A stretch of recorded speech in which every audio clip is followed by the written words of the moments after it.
Vitiligo বা সেতি it is an autoimmune disease এবং দীর্ঘমেয়াদী চর্মরোগ। আমাদের দেশে ভিটিলিগো সম্বন্ধে একটি খুবই রং কনসেপ্ট আছে যে ভিটিলিগো কখনো ঠিক হয় না, কিন্তু প্রপার ট্রিটমেন্টের থ্রুতে ভিটিলিগো অনেকটুকু কন্ট্রোল করা possible. This is doctor Sirati Roshan, consultant, লেজারিট অ্যান্ড ঢাকা ডার্মাটোলজি ইনস্টিটিউট, এবং আজকে আমরা কথা বলবো ভিটিলিগো নিয়ে। What is vitiligo?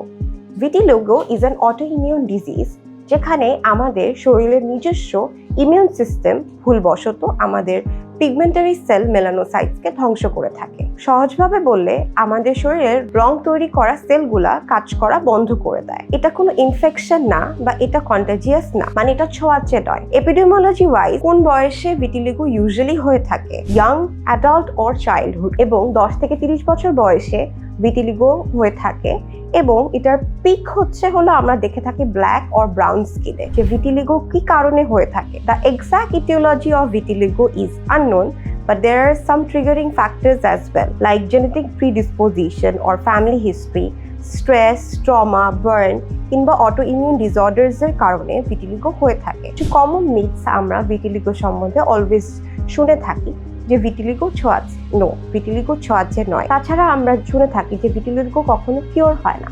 No, it is completely wrong. Proper ট্রিটমেন্টে ভিটিলিগো কিওর হয়ে থাকে। ভিটিলিগো আসলে কতগুলা টাইপের হয়ে থাকে। There are mainly 6 types of vitiligo, like localized vitiligo, generalized vitiligo, universal vitiligo, acrofacial vitiligo, segmental vitiligo or mucosal vitiligo. কিছু vitiligo আমরা দেখি ইউনিল্যাটারাল হয়ে থাকে, কিছু ভিটিলিগো সিমেট্রিক্যাল হয়ে থাকে দুই পাশে, কিছু ভিটিলিগো আমরা দেখি শুধুমাত্র চোখের চারপাশে কিংবা মুখের চারপাশে হয়ে থাকে, এবং কিছু ভিটিলিগো হয়ে থাকে যেগুলোকে আমরা অ্যাক্রোফেশিয়াল বলি, যেগুলো আমাদের ফিঙ্গার টিপস বা লিপসে। আমরা যদি ভিটিলিগো ট্রিটমেন্টের কথা বলি, ঢাকা ডার্মাটোলজি ইনস্টিটিউটে প্রফেসর ডক্টর সরকার মাহবুব আহমেদ শামীম স্যারের আন্ডারে আমরা বহু বছর ধরে ভিটিলিগো ট্রিটমেন্ট করে থাকছি। ভিটিলিগো ট্রিটমেন্টে আমরা কিছু কম্বিনেশন থেরাপি দিয়ে থাকি, যেমন কি আমরা কিছু topical creams according to the extent, কিছু systemic medications according to the condition of the vitiligo. তাছাড়া আমরা কিছু ফটোথেরাপি দিয়ে থাকি, এক্সাইমা লেজার দিয়ে থাকি, অথবা অনেকে আছে বহু বছর ধরে একই রকম করে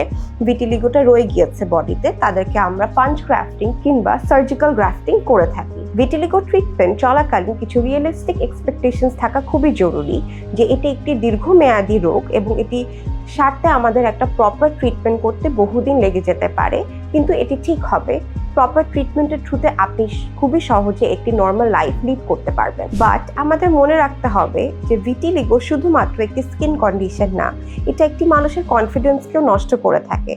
But you have to understand that you are beautiful with or without it. তাই আপনি কিংবা আপনার কোনো ক্লোজ পারসন যদি ভিটিলিগো থেকে সাফার করে থাকেন, তাহলে প্রপার কনসালটেশন করতে আজই যোগাযোগ করুন ঢাকা ডার্মাটোলজি ইনস্টিটিউটে। আপনার অ্যাপয়েন্টমেন্ট বুক করতে কল করতে পারেন স্ক্রিনে দেখানো ফলোইং নাম্বারসে।